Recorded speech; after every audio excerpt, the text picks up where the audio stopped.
होली की आत्मा। बचपन से शहर में रहने वाला मनोज इस साल होली की छुट्टियों में अपने गांव दुर्गापुर वापस आता है, जहां उसे देख पूरा गांव खुशी से झूम उठता है। जब गया था तब इतना सा था और अब देखो कितना बड़ा हो गया है। हाँ सरपंच जी, जब मैं गया था तब आप भी बहुत जवान थे और अब देखो कितने बूढ़े हो गए हैं आप। चला चलो बढ़िया है। बच्चा घर वापस आ गया। इसी खुशी में आज रात पार्टी होगी। क्या बात है, गांव में भी पार्टियां होने लगी। वैसे अगर पार्टी की बात है तो आज क्यों सीधा होली पार्टी करते हैं। होली पार्टी की बात सुन चहल पहल में अचानक सन्नाटा छा जाता है, जिसे देख मनोज को कुछ अजीब लगता है, लेकिन तभी सरपंच बात पलट देता है। अब बहुत देर हो गई, चलो सब अपने घर चलो, पार्टी के बारे में कल सोचेंगे। मनोज भी मम्मी पापा के साथ घर आ जाता है, पर होली पार्टी और उस पर पूरे गांव की खामोशी वाली बात अभी तक उसके जहन से निकलती नहीं। पापा, होली पार्टी की बात पर सब चुप क्यों हो गए थे? अरे होगी उनकी कोई अपनी बात। मुझे गांव की पंचायती थोड़ी पता है। थक गया हूँ, चलो सो जाते हैं, कल बात करते हैं। पापा की बात मानते हुए मनोज भी सोने चला जाता है। आज तो छुपा लिया, लेकिन हफ्ते बाद जब होली का दिन आएगा तब इसे कैसे रोकोगे? अगली सुबह सूरज के साथ ही मनोज भी गांव घूमने निकल जाता है, जिस पर रास्ते में उसे अपनी ही उम्र के कुछ लड़के भी मिलते हैं, जिनसे दोस्ती कर अब वो उनके साथ घूमने लगता है। इसी तरह कुछ दिन बीत जाते हैं और होली नजदीक आने लगती है। दोस्तों, होली में 4 दिन ही बचे हैं, पर गांव में उसकी कोई तैयारियां क्यों नहीं दिख रही? क्योंकि यहाँ होली नहीं मनाई जाती। अरे पर ऐसा क्यों? वो राजा भूषण। अरे तुम 4 दिन के लिए आए हो, क्या इतना सोच रहे हो? चलो कुछ खाने चलते हैं। इसी के साथ एक बार फिर होली की बात को टलते हुए देख मनोज को शक होने लगता है। वो घर पहुंचते ही इंटरनेट पर अपने गांव और राजा भूषण के बारे में जानकारी निकालने लगता है। क्या?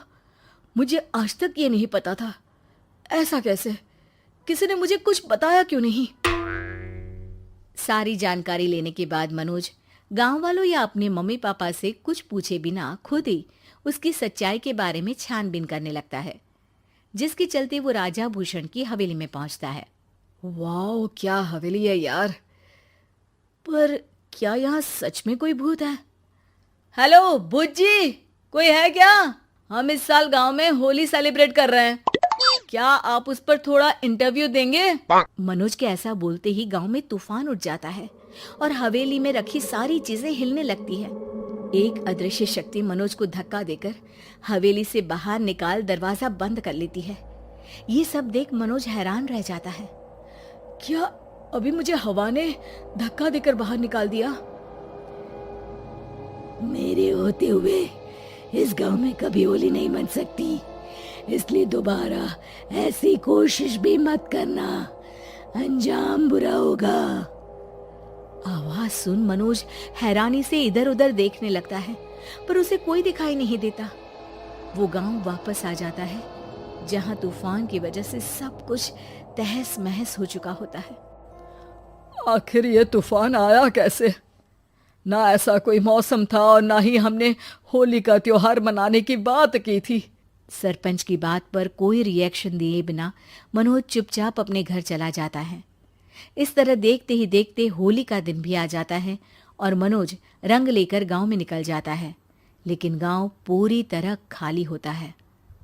अरे त्योहार का दिन है, धूमधाम की जगह मातम क्यों मनाया हुआ है? मनोज की आवाज सुन सब अपने घर की खिड़कियां खोल के घर के अंदर से ही उसे वापस जाने के लिए कहने लगते हैं, पर वो किसी की नहीं सुनता। तुझे पहले भी समझाया था, अगर होली खेलने की कोशिश भी की तो अच्छा नहीं होगा।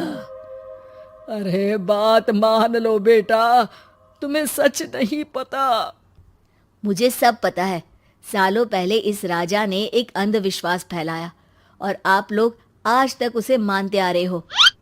अरे बेटा, जब तुम पैदा भी नहीं हुए थे उससे भी बहुत पहले से इस गांव पर होली का श्राप है। अगर गांव में होली का त्योहार मनाया जाता है तो प्रलय आना पक्की बात होती है। राजा भूषण इस सब में नहीं मानते थे और त्योहार मनाने लगे, जिसके चलते होली वाले ही दिन पहले उनके बेटे की और फिर उनकी मृत्यु हो गई। तभी से गांव की रक्षा के लिए उनकी आत्मा उस हवेली में रह रही है। सबकी बातें सुन मनोज उलझन में पड़ जाता है। सोचना भी मत मनोज, अगर तुमने इस परंपरा को तोड़ने की कोशिश भी की तो उसका परिणाम इस गांव और गांव के लोगों के लिए अच्छा नहीं होगा। मुझे भी यकीन नहीं हो रहा कि आप लोग एक बेतुकी बात को मानकर सालों से रंगों के त्योहार को मातम की तरह मनाते आ रहे हो।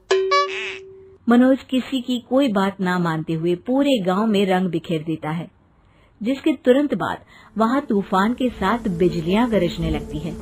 अचानक मौसम में ऐसा बदलाव देख जहां मनोज कंफ्यूजन में आ जाता है, वहीं गांव वाले डर से सहम जाते हैं।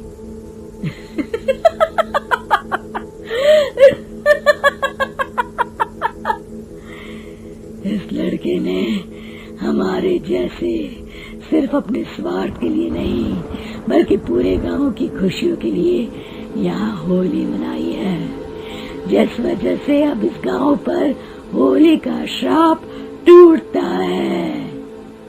ऐसा बोलकर राजा का भूत वहां से गायब हो जाता है, जिसके बाद गांव के लोग धूमधाम से होली मनाते हैं। खुशियों के रंग गांव में बिखरे ही होते हैं कि अगली सुबह अचानक मनोज कहीं गायब हो जाता है और एक बार फिर गांव में होली का नया राज शुरू हो जाता है।